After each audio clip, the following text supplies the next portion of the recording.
Tenth के student ध्यान दें। आज के इस वीडियो में मैं आपको आपका MP board class 10th English annual exam paper जो 2026 जो आपकी वार्षिक परीक्षाएं होने वाली है उसके लिए मैं आपको सैंपल पेपर इंपॉर्टेंट क्वेश्चन यहाँ पर सोल्व कराने वाली हूँ। पूरा सॉल्यूशन के साथ बताने वाली हूँ एक ही वीडियो में।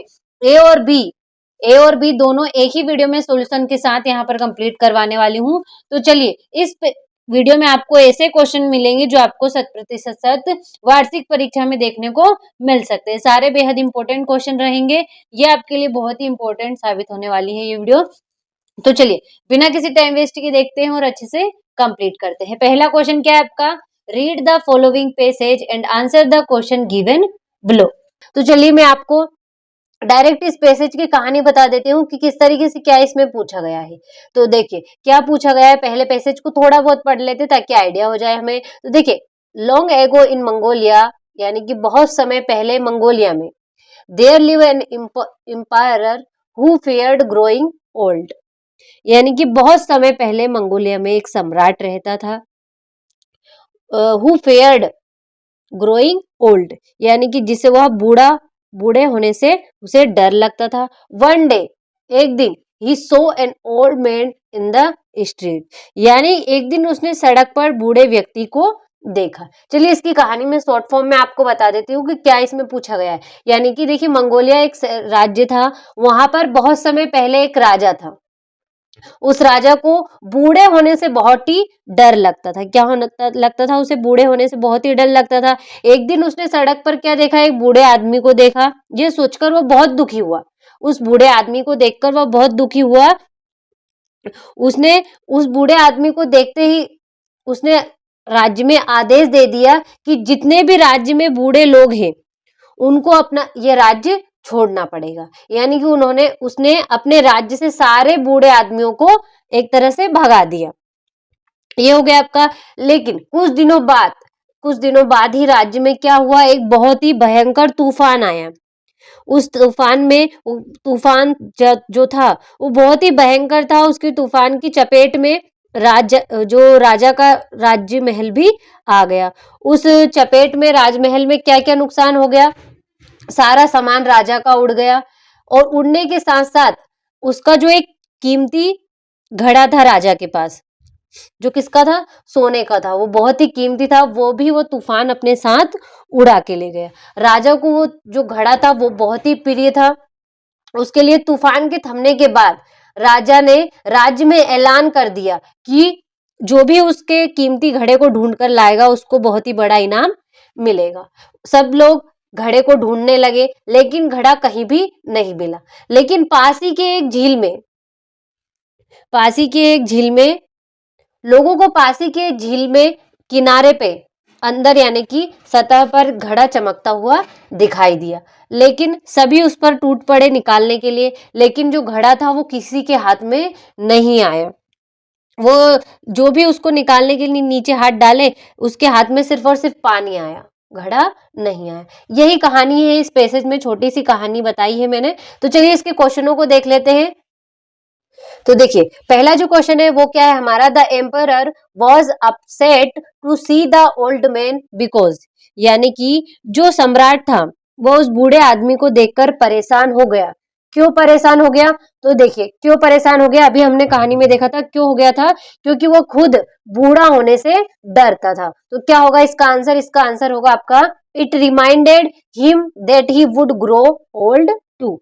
ए वाला इसका राइट आंसर रहेगा आपका। अगला है आपका, the people saw the golden pitcher. क्या होगा, the people saw the golden pitcher, यानी कि जो लोगों ने सोने का घड़ा कहाँ देखा था, यानी कि the people saw the golden pitcher कहाँ देखा था, तो उन्होंने एक पासी की लेक में उसे देखा था। तो इसका राइट आंसर रहेगा आपका, in a lake near by.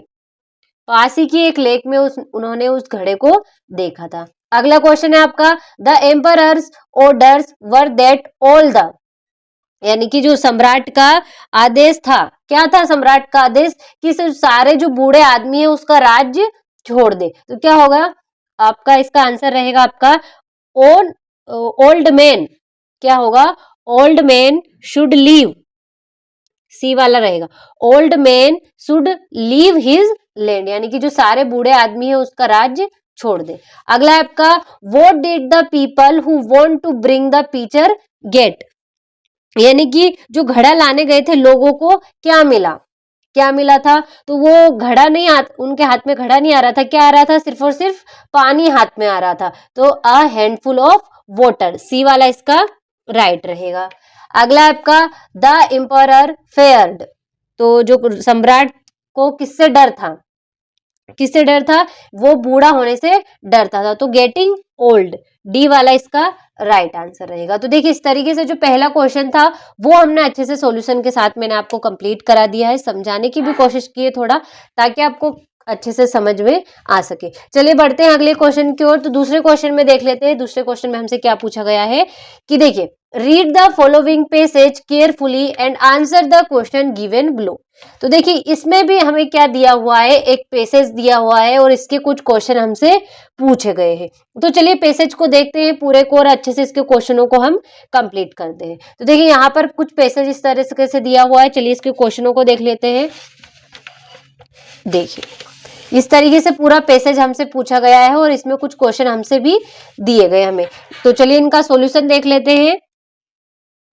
तो देखिए इस पैसेज में किसके बारे में बात की गई है, तेल के बारे में बात की गई है। क्या बताया गया है कि तेल कितने प्रकार के होते हैं, किस तरीके से तेलों का यूज होता है और किस तरीके से तेल बनता है, उसी के बारे में इसमें बात की गई है। तो चलिए इसके क्वेश्चनों को कंप्लीट करते हैं। तो पहला क्वेश्चन क्या होगा हमारा कि what is the primary use of vegetable oil according to the passage, यानी कि जो इस पैसेज के अनुसार है जो वनस्पति तेल है उसका उपयोग कहाँ पर होता है, सबसे ज्यादा कहाँ पर उसका यूज होता है, तो इसका यूज होता है हमारा कुकिंग में, ए वाला इसका राइट रहेगा, यानी कि जो खाना पकाने में इसका सबसे ज्यादा यूज होता है। अगला क्वेश्चन है आपका which type of oil is often referred to by politician and engineers, यानी कि जो राजनीतिक और इंजीनियरों द्वारा अक्सर किस प्रकार का तेल का उल्लेख किया जाता है, तो कौन से तेल का, मिनरल ऑयल का, बी वाला राइट रहेगा। मिनरल वाटर होता था पहले लेकिन अब क्या होने लगा है, मिनरल ऑयल भी होने लगा है। तो चलिए अगला क्वेश्चन है आपका the mineral oil when refined into petrol has contributed to the development of, तो इसका क्या होगा, जो खनिज तेल ने भूमि और समुद्र पर युद्ध के तरीकों को कैसे बदल दिया, कैसे बदल दिया, तो इसका राइट रहेगा आपका बाई। तो देखिए अगला क्वेश्चन क्या है आपका the mineral oil when refined into petrol has contributed to the development of, तो जो है खनिज तेल है उसको परिष्कृत करके पेट्रोल बनाने में निम्नलिखित विकास का योगदान कैसे रहा, तो इसका जो रहेगा वो आपका सी वाला रहेगा, मोटर कार्स, सी वाला इसका राइट आंसर रहेगा। अगला आपका how has mineral oil changed the method of warfare on the land and sea, यानी कि जो खनिज तेल ने भूमि और समुद्र के युद्ध के तरीकों को कैसे बदल दिया, तो कैसे बदल दिया, तो इसका जो राइट आंसर रहेगा वो रहेगा आपका सी वाला, तो by fuelling tanks airplanes and warships, C वाला इसका राइट आंसर रहेगा। अगला क्वेश्चन है आपका why do many big ships now burn oil instead of coal, यानी कि जो आजकल कई बड़े जहाज है वो कोयले की जगह तेल को क्यों जलाते हैं, तो इसका राइट आंसर रहेगा आपका because it is a superior fuel, क्या रहेगा इसका, सी वाला राइट रहेगा, because it is a superior fuel, C वाला इसका राइट आंसर रहेगा। तो देखिए इस तरीके से जो था हमारा दूसरा क्वेश्चन वो भी हमने अच्छे से कंप्लीट कर लिया है। अब हमारे अगले क्वेश्चन की ओर बढ़ते हैं। तो देखिए यहां से जो है हमारा तीसरा क्वेश्चन स्टार्ट होता है। तो क्या दिया हुआ है तीसरे क्वेश्चन में कि read the following passage carefully, make notes and supply a suitable title. तो देखिए यहाँ पर हमें को एक पैसेज दिया हुआ है, तो इस पर क्या करना है, इस पैसेज को पहले तो केयरफुली पढ़ना है, हमें क्या करना है, read the following passage carefully, make notes और कुछ नोट्स बनाने, and supply a suitable title और एक टाइटल को सप्लाई करना है। देखिए यहाँ पर क्या करना है, हमें सीधा सीधा कि इस पैसेज को पढ़ना है और इसके ऊपर क्या बनाना है, एक टाइटल बनाना है। टाइटल किस तरीके से बनाना है, जिसके ऊपर भी ये पैसेज हमें दिया हुआ है हमें पढ़कर पता लग ही जाएगा कि किसके बारे में इस पैसेज में बात की गई, क्या बताया गया है। तो जिसके ऊपर भी ये पैसेज हमें दिया है उसका क्या बनाना, हमें टाइटल बना के लिखना है। प्लस कुछ इंपॉर्टेंट पॉइंट छाटकर हमें यहाँ पर नोट्स बनाना है। तो इस तरीके से जो है क्वेश्चन तीसरे को हमें यहाँ पर कंप्लीट करना है। तो चलिए इसका सॉल्यूशन देख लेते हैं डायरेक्ट किस तरीके से मैंने यहाँ पर इसको किया हुआ है। तो चलिए देख लेते हैं। देखिए यहाँ से जो है आपका तीसरा क्वेश्चन स्टार्ट है। टाइटल क्या है आपका?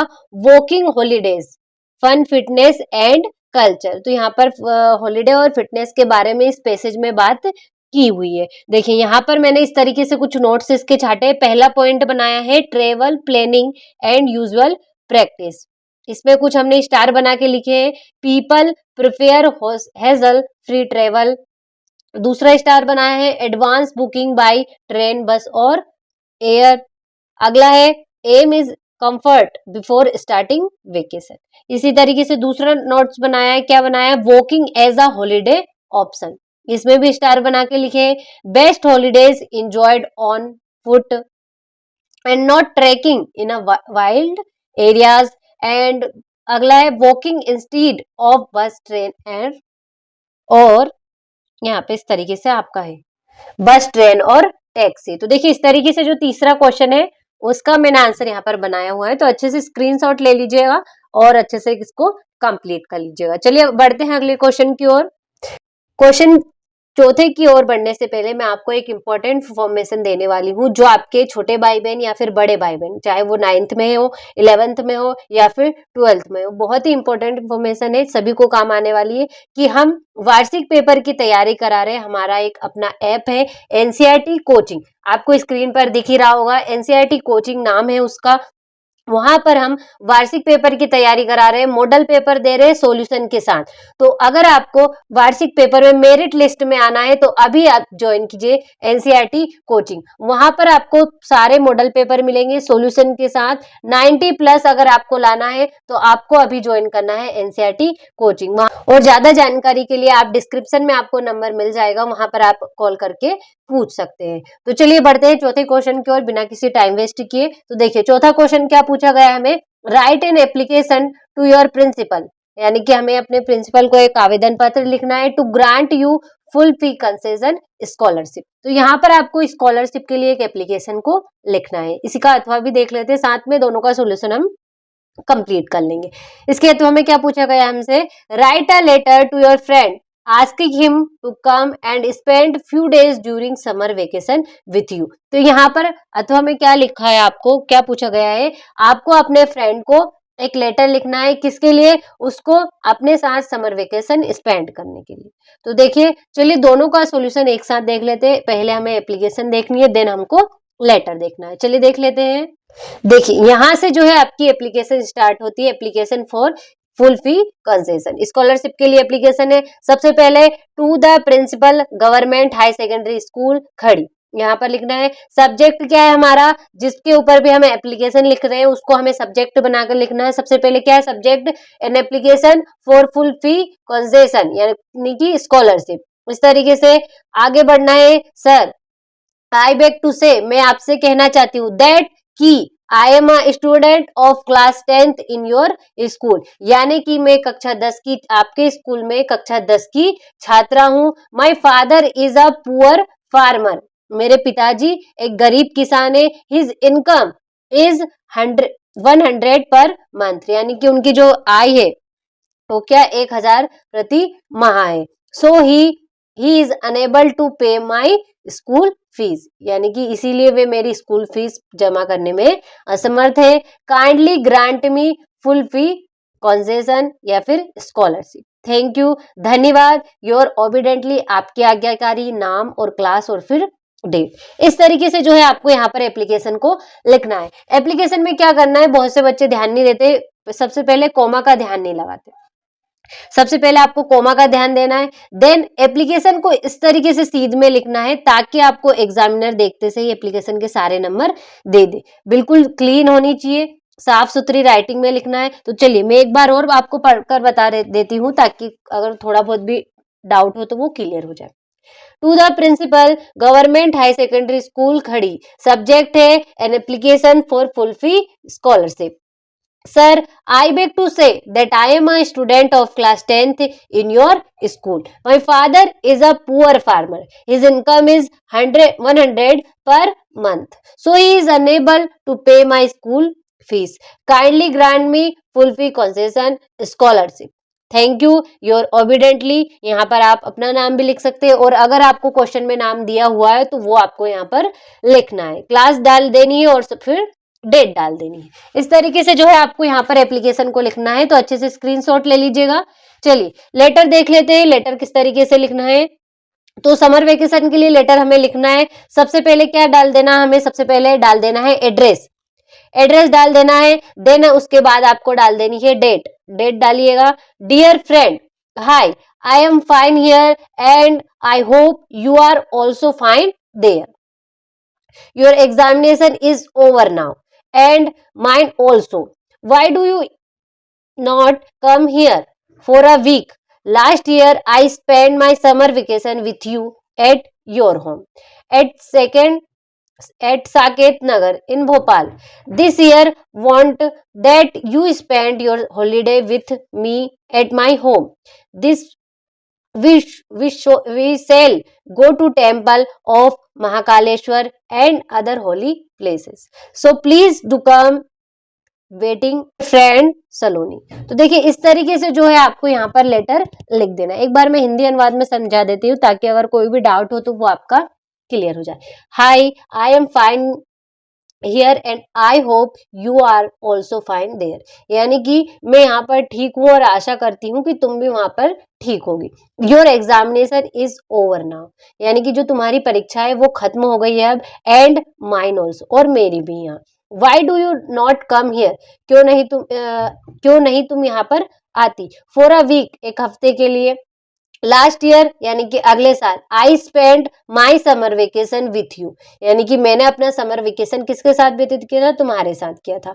Eight your home at Saket Nagar, यानी कि तुम्हारे घर पर साकेत नगर में, इन भोपाल, भोपाल में। दिस ईयर, इस साल। I want that you spend your holiday with me, यानी कि इस साल मैं चाहती हूँ कि तुम अपना समर वेकेशन मेरे साथ व्यतीत करो। एट माई होम, मेरे घर पर।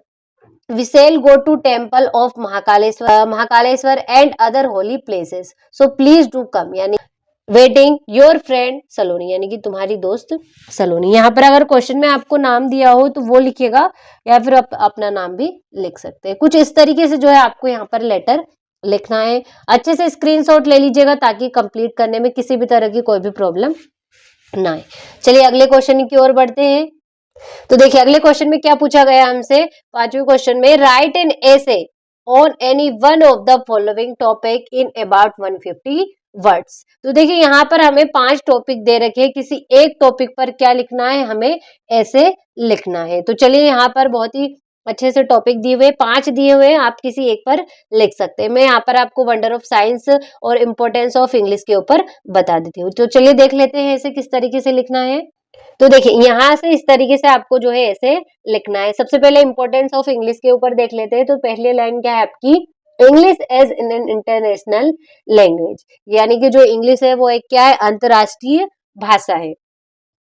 And it is spoken all over the world, यानी कि ये पूरे देश में बोली जाती है, पूरी दुनिया में बोली जाती है। We can communicate with other countries only when we know English.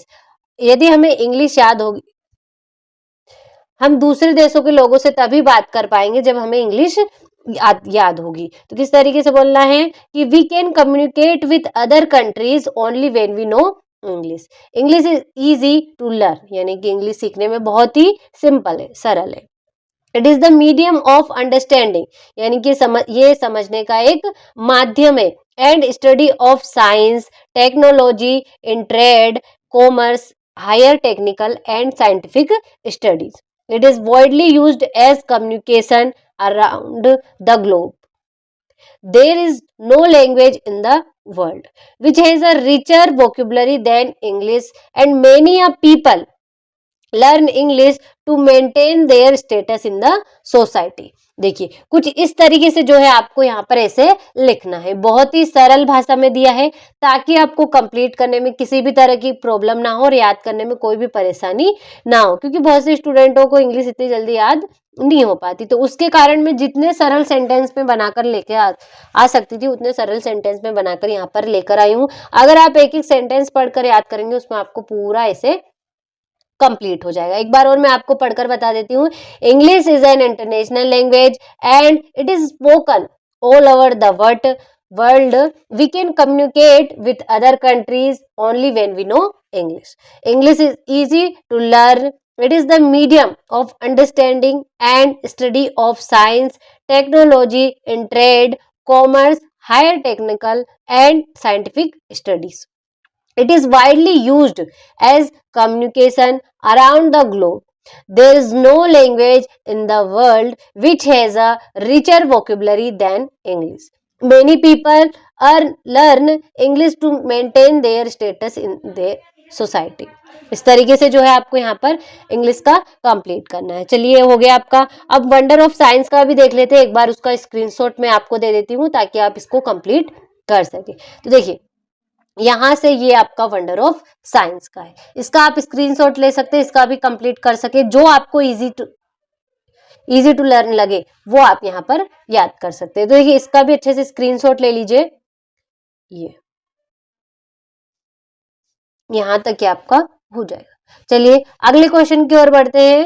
तो देखिए छठे क्वेश्चन में क्या हमें पूछा गया है, give the visual input even below and produce a small paragraph in about 75 words. तो देखिए यहाँ पर हमें क्या एक विजुअल दिया हुआ है, इसके ऊपर हमें क्या करना है, प्रोड्यूस करना है एक पैराग्राफ जो 75 वर्ड्स का होना चाहिए।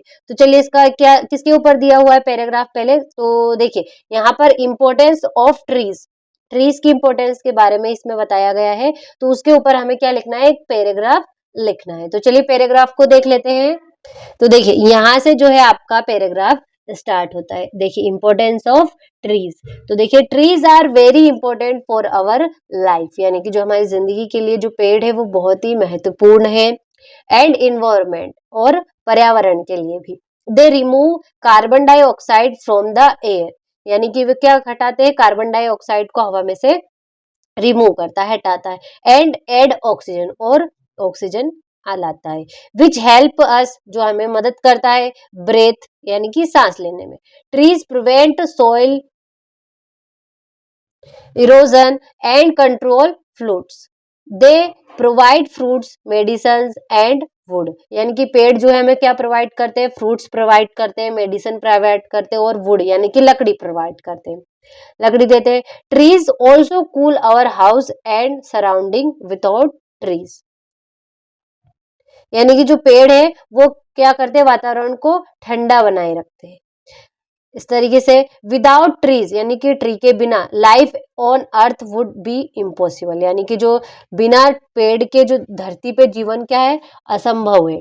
Therefore we should plant more trees and protect them, यानी कि हमें बहुत पेड़ लगाने चाहिए और उनको प्रोटेक्ट करना चाहिए। टू सेव अवर अर्थ, अपनी धरती को बचाने के लिए। And ensure our health future. देखिए इस तरीके से हमें जो है इंपॉर्टेंस ऑफ ट्री के ऊपर जो है पैराग्राफ बनाना है। अच्छे से स्क्रीनशॉट ले लीजिएगा। Trees are very important for our life and environment. They remove carbon dioxide from the air and add oxygen which helps us breathe. Trees prevent soil erosion and control floods. They provide fruit, medicine, and woods. Trees also cool our house and surrounding. Without trees, life on earth would be impossible.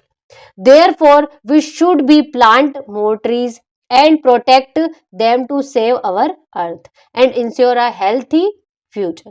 तो देखिए इस तरीके से कुछ आपको paragraph का screenshot ले लेना है ताकि कंप्लीट करने में कोई भी प्रॉब्लम ना हो। अगले क्वेश्चन की ओर बढ़ते हैं।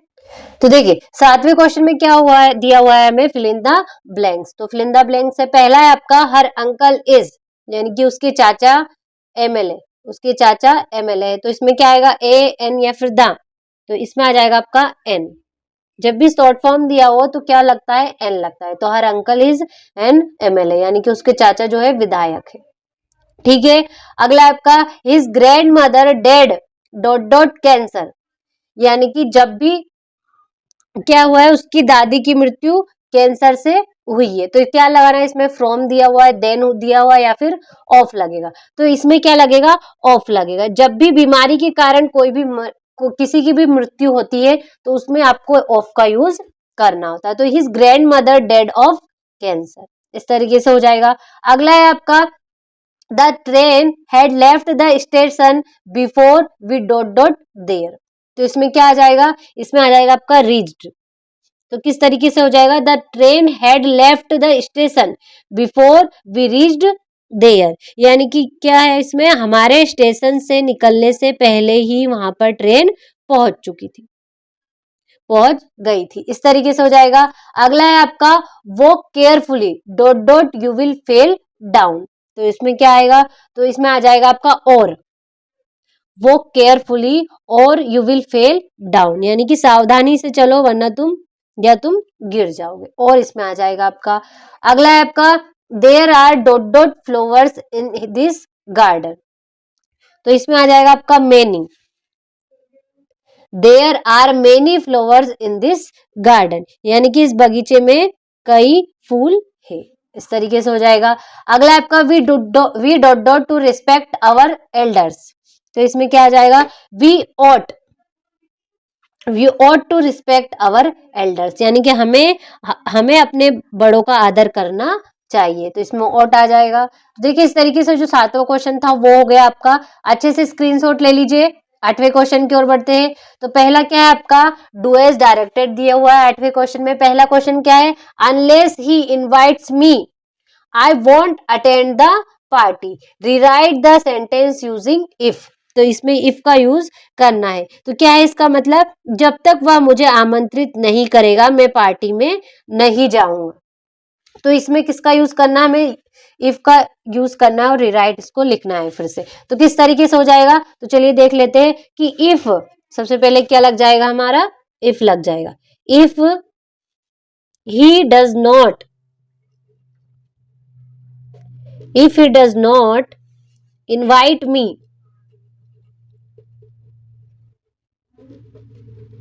if he does not invite me I won't attend the party।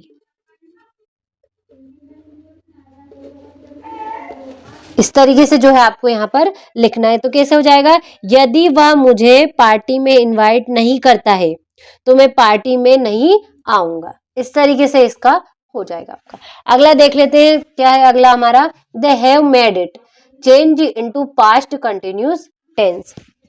तो इसमें पास्ट कंटिन्यूस टेंस यानी कि रहा था रही थी में आपको बदलना है इसको। दे हैव मेड इट यानी कि कर उन्होंने इसे कर दिखाया। तो किस तरीके से हो जाएगा, देवर देवर देवर मेकिंग इट। इस तरीके से आपका आंसर हो जाएगा। अच्छे से हो गया। अगला क्वेश्चन है आपका, she is too tired to work, rewrite the sentence using so और दैट। सो दैट का इसमें यूज करना है। तो क्या है, वह काम करने के लिए बहुत थकी हुई है। तो यूजिंग इसमें सो और दैट का यूज हमें करना है। तो किस तरीके से करेंगे चलिए देख लेते हैं। तो क्या करना है आपको, टू की जगह सो लगा देना है। देखिए she is so tired that, किस तरीके से, she is too tired that she can not she can not she can not work, यानी कि वह बहुत थकी हुई है कि वह काम भी नहीं कर सकती है। इस तरीके से हो जाएगा। अगला क्या है आपका, he cut his finger change into negative sentence. तो आपको इसमें नेगेटिव सेंटेंस बनाना है इसका। तो किस तरीके से हो जाएगा, देखिए इसका क्या है, उसने अपनी उंगली काट ली, इसको हमें नेगेटिव बनाना है। तो किस तरीके से बन जाएगा, ही डिड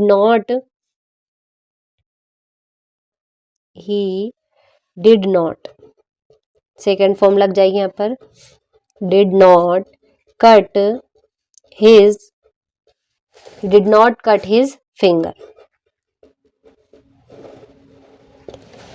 उसने अपनी उंगली नहीं काटी। इस तरीके से इसका नेगेटिव बन जाएगा। अगला क्या है हमारा, Anuj is playing chess, change into passive voice. Passive voice में आपको यहाँ पर चेंज करना है, तो किस तरीके से चेंज हो जाएगा, तो इसका क्या है, अनुज इज प्लेइंग चेस, यानी कि जो अनुज है वो क्या खेल रहा है, शतरंज खेल रहा है, यानी कि चेस खेल रहा है। तो इसका यहाँ पर लिख देती हूँ मैं, तो क्या हो जाएगा, चेस इज बीइंग played,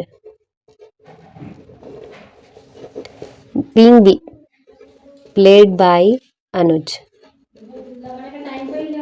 इस तरीके से हो जाएगा इसका। अगला है आपका, the boy is my best friend, the boy is standing in the corner, combine the sentence using who. तो इसका मैं आपको हु का यूज करना है, कॉम्बाइन करना है, तो किस तरीके से हो जाएगा कि द बॉय, कहाँ पे, यहाँ पे, the boy who is standing, who यहाँ पे लग जाए आपका, who is standing, the boy who is standing in the corner,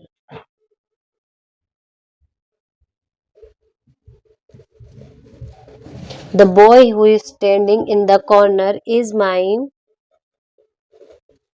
best friend, is my best friend, best friend. इस तरीके से हो जाएगा कि the boy who is standing in the corner is my best friend. तो देखिए इस तरीके से जो है आपके पैसिव जो डुएस डायरेक्टेड थे, सॉरी डुएस डायरेक्टेड, वो सारे कंप्लीट हो गए। तो अच्छे से इनका स्क्रीनशॉट ले लीजिए,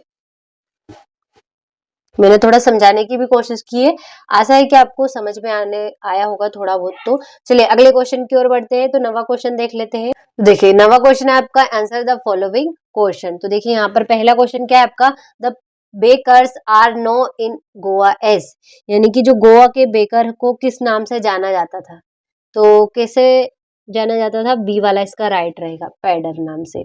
अगला आपका, Lencho called post office employees a, यानी कि जो लेंचो ने डाकघर के कर्मचारी को क्या कहा था उन्होंने, कि a bunch of crop, B वाला इसका राइट रहेगा।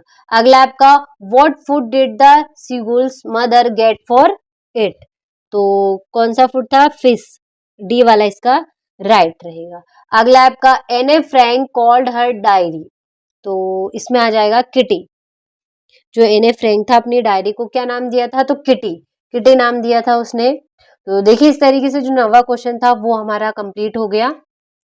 10वें क्वेश्चन में क्या दिया हुआ है, चलिए देख लेते हैं। तो 10वां क्वेश्चन है आपका, रीड द एक्सट्रैक्ट केयरफुली, यानी कि जो एक्सट्रैक्ट दिया है उसे अच्छे से पढ़ना है carefully, and answer the question, और क्वेश्चनों को आंसर करना है। तो चलिए एक्सट्रैक्ट को देखिएगा अच्छे से, और इसमें कुछ क्वेश्चन हमसे पूछे गए। तो चलिए पहले क्वेश्चन को देख लेते हैं। तो from which lesson has this text been taken, यानी कि जो ये एक्सट्रैक्ट है वो कौन से लेसन से लिया गया है, तो कौन से लेसन से, तो from the diary of Anne Frank, B वाला इसका राइट रहेगा। अगला है आपका, who has more patience than people, तो इसमें हो जाएगा आपका पेपर, बी वाला इसका राइट रहेगा।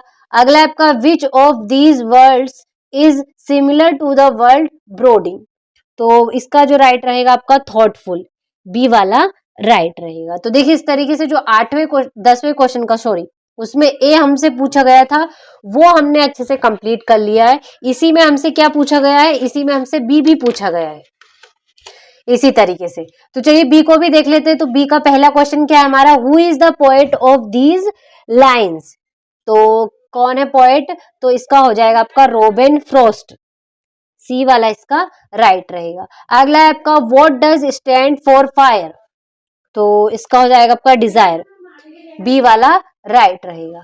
अगला आपका, home does the poet support in the above lines, तो इसका हो जाएगा आपका दीज हु फेवर फायर, ए वाला इसका राइट रहेगा। तो देखिए इस तरीके से 10वें का जो ए और बी था वो दोनों ही सॉल्यूशन के साथ कंप्लीट कर लिया है। अब हमारे अगले क्वेश्चन की ओर बढ़ते हैं।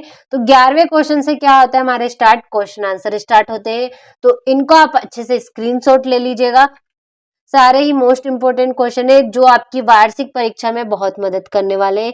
इन्हीं क्वेश्चनों में से क्वेश्चन आपको वहां पर देखने को मिलने वाले हैं। तो चलिए देखिए अच्छे से स्क्रीनशॉट ले लीजिए। 12वां हो गया, 13वां हो गया, यहाँ से ये 14वां हो गया, 15वां हो गया और ये हो गया आपका 16वां क्वेश्चन। इनका ए हमारा इस तरीके से पूरा अच्छे से कंप्लीट हो गया है। अब हमारे सेट बी को हम कंप्लीट करते हैं सॉल्यूशन के साथ। इसको भी पूरा अच्छे से सॉल्यूशन के साथ कंप्लीट करेंगे। और हाँ, अगर अभी तक आपने एनसीईआरटी कोचिंग ऐप डाउनलोड नहीं किया है तो अभी जाकर प्ले स्टोर पर अवेलेबल है। एनसीईआरटी कोचिंग के नाम से डाउनलोड कीजिए, रजिस्टर कीजिए।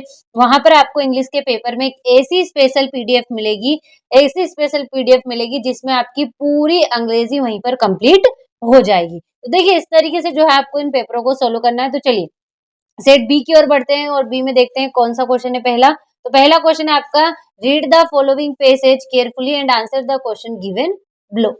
यहाँ पर पहले क्वेश्चन में आपको एक पैसेज दिया हुआ है जिसे आपको अच्छे से पढ़ना है और इसमें कुछ क्वेश्चन हमसे पूछे गए। देखिए यहाँ पर इस तरीके से कुछ क्वेश्चन हमसे इसमें पूछे गए, इनको हमें आंसर करना है। तो पहले मैं आपको थोड़ा सा पैसेज के बारे में बता देती हूँ कि किस तरीके से किसके ऊपर ये पैसेज आपका दिया हुआ है। तो चलिए पढ़ लेते हैं थोड़ा बहुत पैसेज को। तो देखिए, व्हेन अलेक्जेंडर फ्लेमिंग वाज 16, यानी कि इस पैसेज में किसके बारे में बात की गई है, अलेक्जेंडर के बारे में बात की गई है जो कितने साल के थे, 16 वर्ष के थे।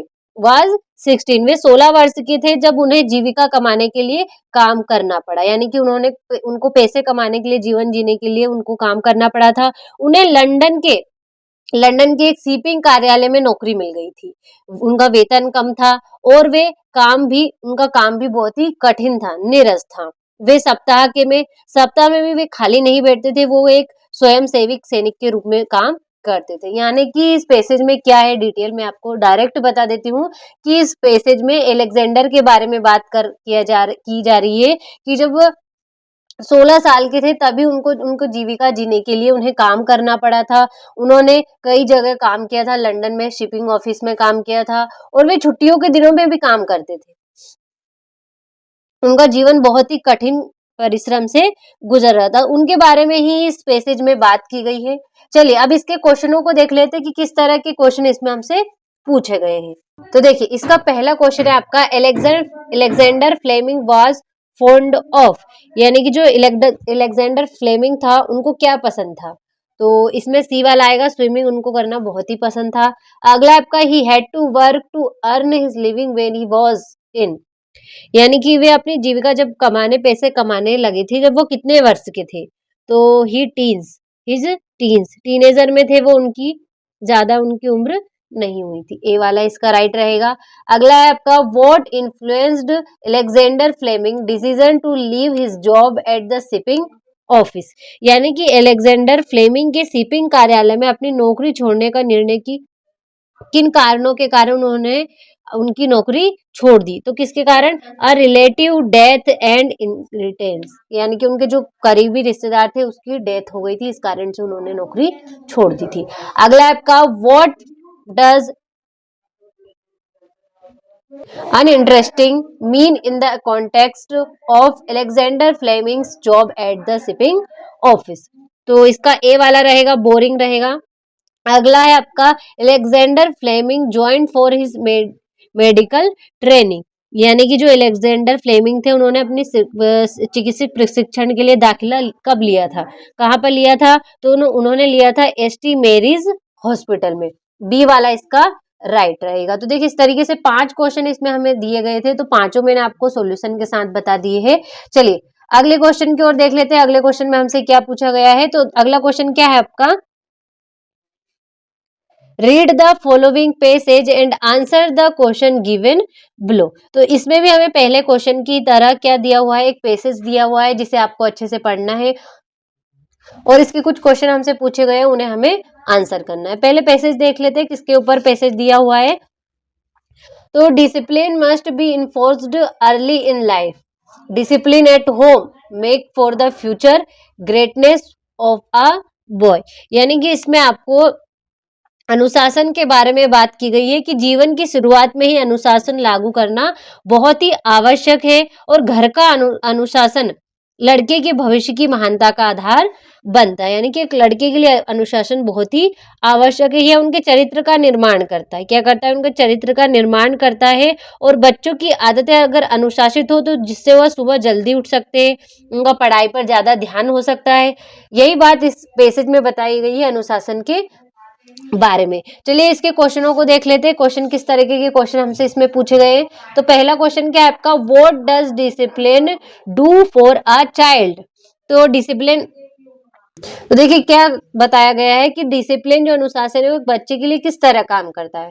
तो इसका जो राइट आंसर रहेगा वो रहेगा आपका A forms character and make human fit citizen. A वाला इसका राइट रहेगा। आगे बढ़ते हैं। अगला क्वेश्चन क्या है इसमें कि what evils does a child pick up when he is allowed to do what he likes? तो इसमें क्या हो जाएगा? Because wayward, because a becomes a wayward. C वाला इसका राइट रहेगा। अगला है आपका व्हाट आर गुड हैबिट्स, यानी कि अच्छी आदतें क्या होती है? अच्छी आदतें तो होती है आपकी avoid thing that are injurious. ये सी वाला राइट रहेगा। अगला है आपका which of the following is the appropriate title for the above text? तो इसमें क्या होगा आपका? इसमें टेक्स्ट किसके बारे में दिया गया है? तो डिसिप्लिन के बारे में दिया गया है। किसकी महत्वपूर्णता के बारे में? तो इम्पोर्टेंस ऑफ डिसिप्लिन। अगला आपका व्हाट डज स्पॉइल्ड मीन्स? तो स्पॉइल्ड का मतलब क्या होता है? स्पॉइल्ड का मतलब होता है डिस्ट्रॉयड, यानी कि नष्ट करना। डिस्ट्रॉयड सी वाला इसका राइट रहेगा। तो देखिए इस तरीके से जो दूसरा क्वेश्चन का सॉल्यूशन था वो भी मैंने आपको अच्छे से कंप्लीट करा दिया है। चलिए अगले प्रश्न की ओर बढ़ते हैं। तो तीसरे क्वेश्चन में क्या दिया हुआ है आपको कि read the following passage, make notes on it and also give a suitable title. तो देखिए यहाँ पर जो है आपको एक पैसेज दिया हुआ है जिसे आपको अच्छे से पढ़ना है, केयरफुली पढ़ना है इसको, और जिसके ऊपर भी ये पैसेज दिया है उसका टाइटल बनाकर लिखना है और कुछ इंपॉर्टेंट पॉइंट छाटकर यहाँ पर नोट्स आपको बनाना है। जब भी आप पैसेज पढ़ेंगे आपको थोड़ा बहुत आइडिया हो जाएगा किसके बारे में इसमें बात की गई है। तो देखिए एक दो लाइन में आपको पढ़कर बता देती हूँ कि जिससे आपको थोड़ा आइडिया हो जाए कि किस तरीके से आपको इसको सॉल्यूशन करना है। तो देखिए क्या है आपका, the heart is the one of the most vital component of human body. Human body यानी कि मनुष्य शरीर के बारे में बात की गई और उसके अंदर किसके बारे में बात की गई है? हार्ट यानी कि हृदय की। The heart of the human body has the continuous job to keep oxygen rich blood flowing through the body. यानी कि जो इसमें किसके बारे में बात की गई? इसमें ह्यूमन हार्ट के बारे में बात की गई है। तो चलिए इसका सॉल्यूशन हम देख लेते हैं कि किस तरीके से इसका आंसर होने वाला है। तो देखिए इस तरीके से क्वेश्चन तीसरा होगा। टाइटल क्या होगा आपका? Importance of human heart. तो देखिए इस तरीके से टाइटल हो जाएगा जिसके बारे में दिया गया ह्यूमन हार्ट के बारे में। नोट्स बनाना, पहला पॉइंट क्या दिया है? Role of the human heart, यानी कि जो ह्यूमन हार्ट का क्या रोल है हमारे बॉडी में? तो one of the most vital organ of the human body. दूसरा स्टार है continuously pump oxygen rich blood, यानी कि लगातार चलता रहता है और ऑक्सीजन और ब्लड को हमारे शरीर में पहुंचाता है। अगला आपका need of oxygen, brain cell service only 4-5 minutes without oxygen, lack of oxygen lead to death of the body. तीसरा पॉइंट है आपका causes of heart disease, damage of valves, damage to heart muscles and faulty pacemaker. इस तरीके से ये रहेगा आपका तीसरे क्वेश्चन का आंसर। तो अच्छे से स्क्रीनशॉट ले लीजिए ताकि कंप्लीट करने में कोई प्रॉब्लम ना हो। सरल भाषा में लेकर आई हूं ताकि जल्दी आपको याद हो जाए और कोई प्रॉब्लम ना हो। चलिए अगले क्वेश्चन की ओर बढ़ते हैं। तो देखिए ये आपका चौथा क्वेश्चन है। तो देखिए चौथे क्वेश्चन के और बढ़ने से पहले मैं आपको इम्पोर्टेंट इन्फॉर्मेशन देना चाहती हूँ कि अगर आपको इन पेपरों की पीडीएफ और प्लस सॉल्यूशन की पीडीएफ चाहिए तो आप अभी डाउनलोड करो एनसीईआरटी कोचिंग। वहां पर हम वार्षिक पेपर की पूरी तैयारी करा रहे हैं, सारे सब्जेक्ट के मॉडल पेपर सॉल्यूशन दे रहे हैं, सारे मोस्ट इंपोर्टेंट क्वेश्चन दे रहे हैं। तो अगर आपको आपके एरिया में मेरिट लिस्ट में आना है तो अभी डाउनलोड करिए एनसीईआरटी कोचिंग। वहां पर आपको सारे सब्जेक्ट मिल जाएंगे, सारे सब्जेक्ट के मॉडल पेपर प्लस उनका सॉल्यूशन हम वहां पर प्रोवाइड करा रहे हैं। पीडीएफ मिल जाएगी। तो अगर आपको अभी 90 प्लस से स्कोर करना है तो आपको अभी डाउनलोड करना है एनसीईआरटी कोचिंग। चलिए चौथे क्वेश्चन को देख लेते हैं। तो चौथे क्वेश्चन में क्या है हमारा, write an application to your principal to issue your character certificate. यहाँ पर आपको करेक्टर सर्टिफिकेट के लिए एप्लीकेशन लिखनी है और इसी के अथवा में क्या दिया हुआ है हमें, राइट अ लेटर। यहाँ पर लेटर लिखना है टू योर फादर, अपने पिताजी को, telling him about your study, यानी कि अपनी पढ़ाई की जानकारी देने के लिए अपने पिताजी को यहाँ पर एक पत्र लिखना है। दोनों क्वेश्चनों का सॉल्यूशन देख लेते हैं चलिए और अच्छे से कंप्लीट कर लेते हैं। देखिए यहाँ से जो है आपकी एप्लीकेशन होने वाली है। सबसे पहले to the principal government high secondary school Jabalpur Madhya Pradesh. Subject जिसके ऊपर भी एप्लीकेशन लिख रहे हैं उसे हमें सब्जेक्ट बना के लिखना है। यहाँ पर हम करेक्टर सर्टिफिकेट के लिए लिख रहे हैं तो an application for character certificate. Sir I beg to state that, मैं आपसे कहना चाहता हूँ दैट की I have passed my high secondary examination. यहाँ पर आप वर्ष लिख दीजिएगा, यानी कि मैंने अपनी जो हाई सेकेंडरी एग्जामिनेशन थी वो पास कर चुकी हूँ। फ्रॉम योर स्कूल, आपके स्कूल से। I am in search of job, यानी कि मैं एक जॉब की तलाश में हूँ। सो इसीलिए I am in need of my character certificate, यानी कि मुझे अपने कैरेक्टर सर्टिफिकेट की जरूरत है। Kindly issue me the character certificate, तो कृपया मेरा कैरेक्टर सर्टिफिकेट इशू करें। डेट लिख देनी है, योर ओबिडेंटली, आपकी आज्ञाकारी, जो भी यहाँ पर नाम हो। अगर आपको क्वेश्चन में नाम दिया हो तो वो आप यहाँ पर डालिएगा, अदरवाइज आप अपना नाम भी यहाँ पर लिख सकते हैं, कोई प्रॉब्लम नहीं होगी। तो देखिए इस तरीके से जो है आपको एप्लीकेशन लिखना है। सबसे पहले एप्लीकेशन में कॉमा का ध्यान रखना है, देन आपको सीध का ध्यान रखना है और ऐसे इस तरीके से लिखना है ताकि थोड़ा सा क्लियर दिखे सब कुछ। तो इस तरीके से जो है एप्लीकेशन को आपको लिखना है, to the principal government high secondary school Jabalpur, subject लिखना है और ये इस तरीके से लिखना है। चलिए एप्लीकेशन का अच्छे से स्क्रीनशॉट ले लिया होगा। अगले क्वेश्चन की ओर बढ़ते हैं बिना किसी टाइम वेस्ट किए। ज्यादा टाइम नहीं लूंगी आपका, ताकि आप उस टाइम को कंप्लीट करने में लगा सके क्वेश्चनों को और आपका टाइम भी यूज हो सके। तो देखिए लेटर में सबसे पहले आपको क्या डाल देना है, किसी भी तरह का लेटर हो सबसे पहले क्या आएगा, सबसे पहले आएगा उसका एड्रेस आएगा। एड्रेस लिख दिया, उसके बाद क्या आएगी, उसके बाद आएगी उसकी डेट डाल देनी है। रिस्पेक्टेड फादर, आदरणीय पिताजी। Regard, I am quite well here, मैं यहाँ पर ठीक हूँ। I hope you are also in good health, आप भी वहां पर स्वस्थ होंगे। I am comfortably settled here, यानी कि मैं यहाँ आराम से सेटल हो चुका हूँ। Here and my studies are going on very well, यानी कि मेरी जो पढ़ाई वो भी अच्छी चल रही है। I am studying hard to get good marks in the examination. My roommate is very studious, he also help me in my study, यानी कि मेरा जो रूममेट है वो भी बहुत ही अच्छा है पढ़ाई में, वो भी मेरी पढ़ाई में बहुत ही मदद करता है। Regard to mother, love to Seema, your your affectionately Rohan. यहाँ पर आप अपना नाम लिख सकते हैं या फिर क्वेश्चन में अगर दिया हो तो वो नाम आपको यहाँ पर लिखना है। कुछ इस तरीके से जो है लेटर लिखना है, बहुत ही सरल है, बहुत ही सिंपल सेंटेंसेस है कुछ। इसको आप 2-3 बार पढ़ेंगे ना, उसी में आपका पूरा लेटर कंप्लीट हो जाएगा। बहुत ही मोस्ट इंपॉर्टेंट लेटर है इस साल का, आप जरूर कंप्लीट करिएगा।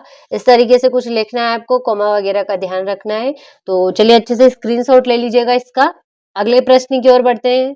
देखिए 5वें क्वेश्चन में क्या है आपका, write an essay on the any one of the following topic in about 150 words. 5 topic दे रखे हैं, किसी एक टॉपिक पर आपको यहाँ पर ऐसे लिखना है। मैं आपको यहाँ पर 2-3 टॉपिक के बारे में बता दूंगी, 2-3 टॉपिक का सॉल्यूशन दे दूंगी, आपको जैसा लगे आप वो टॉपिक यहाँ पर कंप्लीट कर सकते हैं। चलिए देख लेते हैं। सबसे पहले हम देखेंगे इंपॉर्टेंस ऑफ इंग्लिश, देन मैं आपको बताऊंगी वंडर ऑफ साइंस का। दोनों का हम अच्छे से कंप्लीट करने वाले हैं, तो चलिए देख लेते हैं।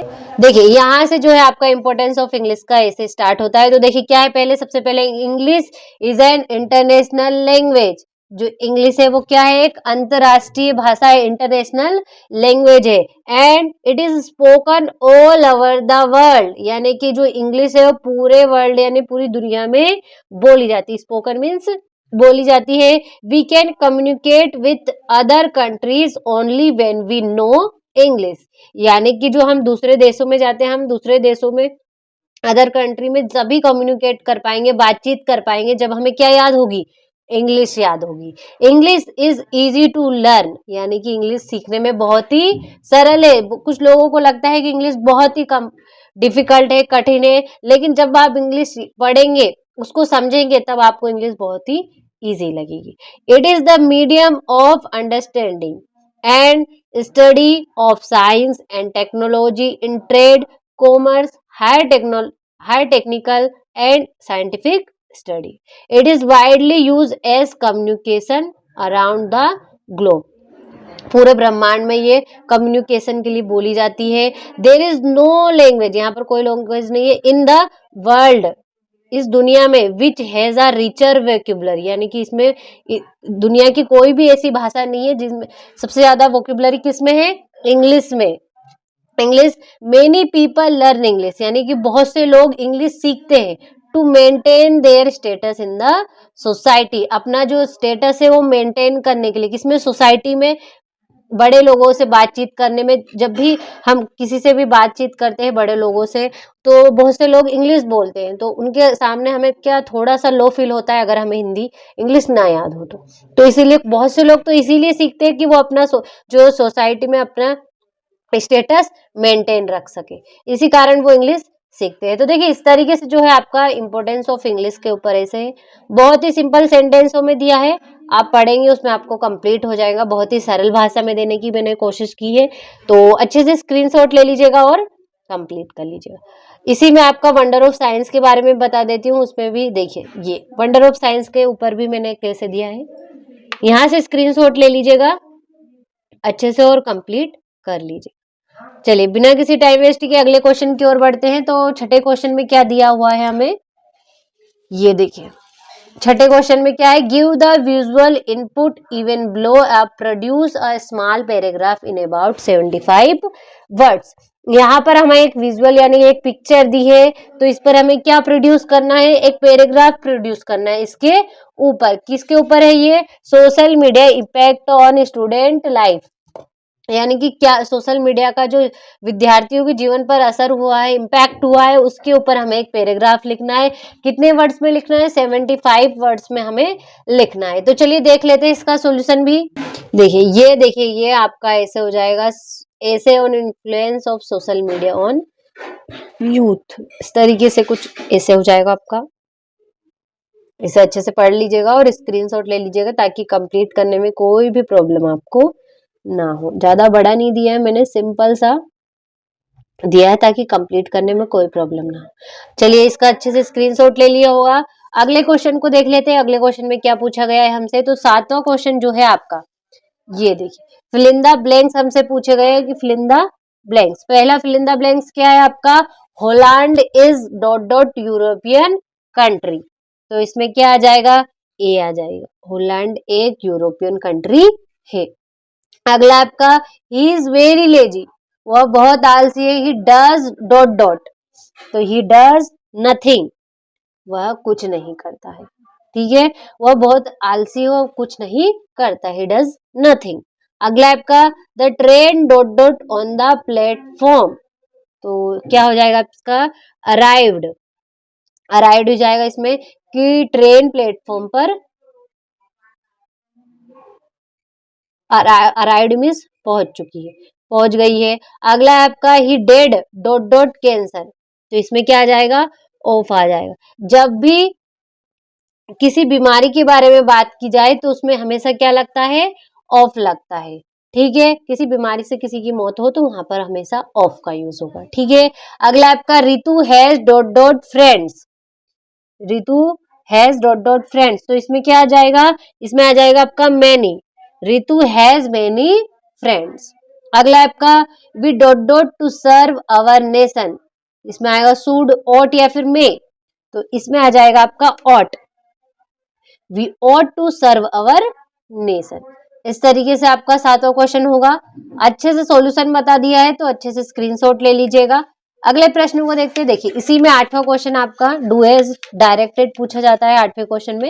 ये देखिए पहला क्या है आपका, he if he does not take a taxi, यदि वह टैक्सी नहीं लेता है, he will not reach the station on time, वह स्टेशन पर समय पर नहीं पहुंच पाएगा। तो इसको क्या करना है हमें, रीराइट यूजिंग अनलेस, इसमें अनलेस का यूज हमें करना है। तो किस तरीके से हो जाएगा, चलिए यहाँ पर मैं आपको थोड़ा बनाकर बता देती हूँ। तो किस तरीके से होगा, अनलेस सबसे पहले लग जाएगा आपका अनलेस ही, तो देखिए इस तरीके से अनलेस का यूज हो जाएगा। क्या हो जाएगा इसमें, अनलेस ही टेक्स या taxi he will not reach on the station, he will not reach the station on time, इस तरीके से हो जाएगा। अगला क्या है आपका, Mamta goes to school every day, यानी कि ममता हर रोज स्कूल जाती है। मेक इंट्रोगेटिव, यहाँ पर इंट्रोगेटिव बनाना है आपको सेंटेंस को। तो कैसे हो जाएगा, सबसे पहले क्या आ जाएगी आपकी, does Mamta, does Mamta go to school every day, इसमें आ जाएगा स्कूल एवरी डे, इस तरीके से इंट्रोगेटिव हो जाएगा। क्वेश्चन मार्क लगाना है आपको इंट्रोगेटिव में, does Mamta go to school every day, इस तरीके से बनाना है। अगला क्या है आपका, Harish is so tired that he can not walk any more, rewrite using too और टू का इसमें रिराइट करना है। तो कैसे हो जाएगा आपका, Harish, Harish is too tired, tired to walk, इस तरीके से हो जाएगा आपका, Harish is too tired to walk. अगला है आपका, Sania played tennis change into negative, Sania played tennis, इसमें आपको क्या, इसमें नेगेटिव बनाना है, इसमें नहीं का यूज आपको करना है। तो कैसे हो जाएगा, सानिया, सानिया सेकंड फॉर्म लग जाएगी, सेकंड फॉर्म है तो डिड आ जाएगा इसमें, डिड नॉट प्ले टेनिस, इस तरीके से हो जाएगा। अगला है डिड नॉट प्ले टेनिस, ये आपका आंसर हो जाए। अगला क्या देख लेते, थोड़ा सा जूम आउट कर लेते ताकि आपको अच्छे से दिखे। आगे आपका, he was painting a portrait, he was painting a portrait का किस में चेंज करना है, पैसिव वॉइस में चेंज करना है आपको। तो किस तरीके से हो जाएगा, a portrait, a portrait was being painted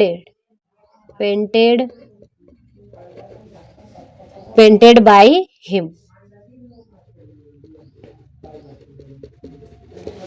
इस तरीके से हो जाएगा, a portrait was being painted by him, ये आपका हो जाएगा answer.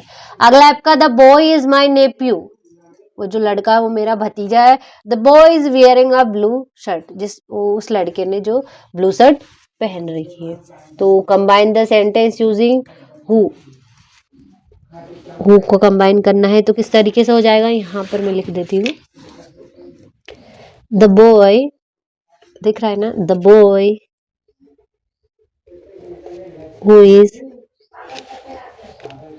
who is wearing a blue shirt, blue shirt is my nephew,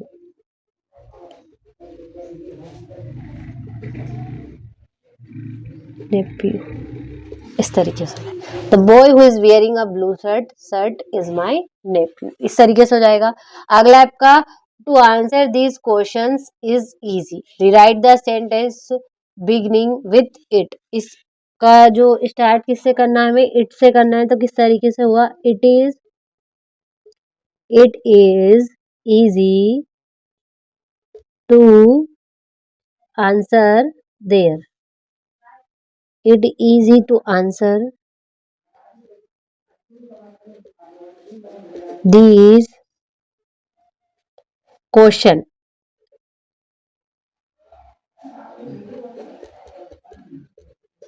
इस तरीके से इसका आंसर हो जाएगा, it is easy to answer these question. ठीक है, इस तरीके से देखिए आपका जो 8वां क्वेश्चन था उसका मैंने आंसर करवा दिया, ये देखिए सभी का आंसर दिख रहा है? अच्छे से इसका स्क्रीनशॉट ले लीजिए। अगले प्रश्न की ओर बढ़ते हैं।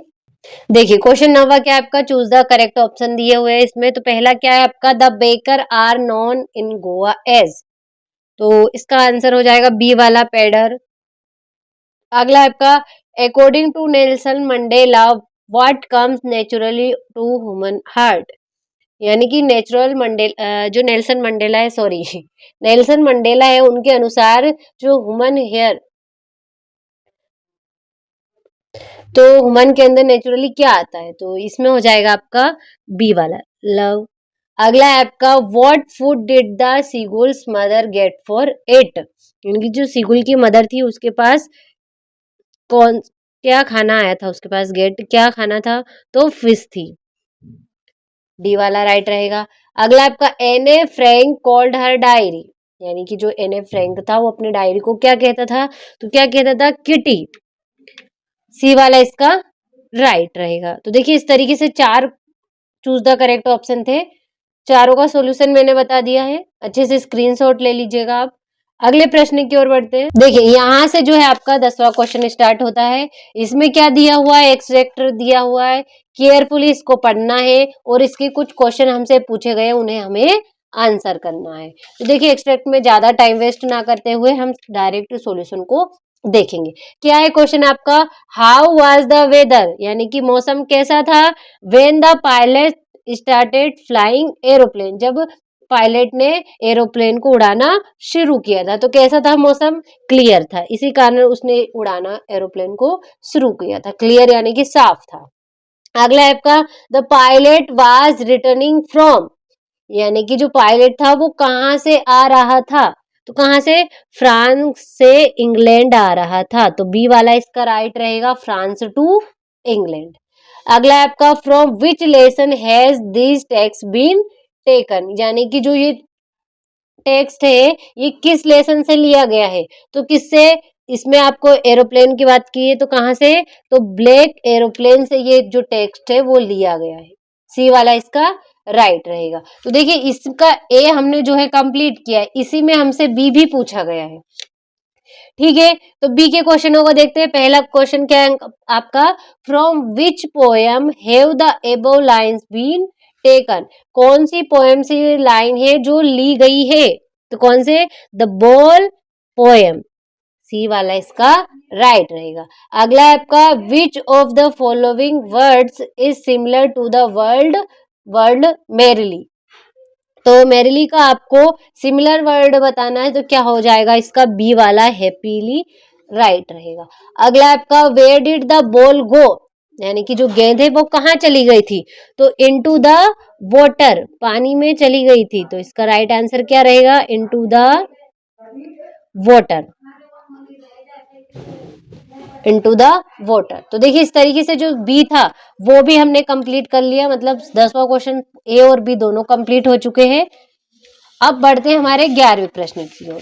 तो देखिए यहाँ से जो है आपके क्वेश्चन आंसर स्टार्ट होते हैं, इनका अच्छे से स्क्रीनशॉट ले लीजिए। इसका सॉल्यूशन मैं आपको लॉन्ग वीडियो में बताने वाली हूँ, क्योंकि अभी आपका क्वेश्चनों का अच्छे से स्क्रीनशॉट ले लीजिएगा, ताकि इनका सॉल्यूशन मैं आपको लॉन्ग वीडियो में बता सकूँ और आप इनको अच्छे से कंप्लीट कर सके। ये आपका 15वां क्वेश्चन है और ये आपका 16वां क्वेश्चन है। इस तरीके से कुल 16 प्रश्न आपको पेपर में देखने को मिलने वाले हैं। इस तरीके से बी और ए दोनों ही सेट हमने एक ही वीडियो में कंप्लीट कर लिए हैं, दोनों ही बहुत ही इंपॉर्टेंट क्वेश्चन है इसमें, तो आप जल्दी से जाइएगा और एनसीईआरटी कोचिंग ऐप डाउनलोड करिएगा। वहां पर ये मॉडल पेपर के साथ साथ आपको इनका सॉल्यूशन की भी पीडीएफ मिल जाएगी, प्लस एग्जाम के कुछ दिनों पहले, 2 या 3 दिन पहले एक ऐसी स्पेशल पीडीएफ भी मिलेगी जिसमें आपकी पूरी इंग्लिश होगी, यानी कि उन्हीं में से क्वेश्चन आपको वार्षिक परीक्षा के हॉल में देखने को मिल सकते हैं। तो अभी जाके डाउनलोड कीजिएगा, प्ले स्टोर पर अवेलेबल है। मात्र मिनिमम सा प्राइस उसका 20 से 30 रुपए में आपकी पूरी स्पेशल पीडीएफ हो जाएगी, और अगर आपको इनको भी साथ में खरीदना है और बाकी के सब्जेक्ट भी खरीदना है तो वहां पर आपको डिस्काउंट मिल जाएगा। सीट लिमिटेड है, अभी जाके डाउनलोड कीजिएगा एनसीईआरटी कोचिंग ऐप। तो चलिए इस तरीके से इन सेटों को अच्छे से कंप्लीट करिएगा। चलिए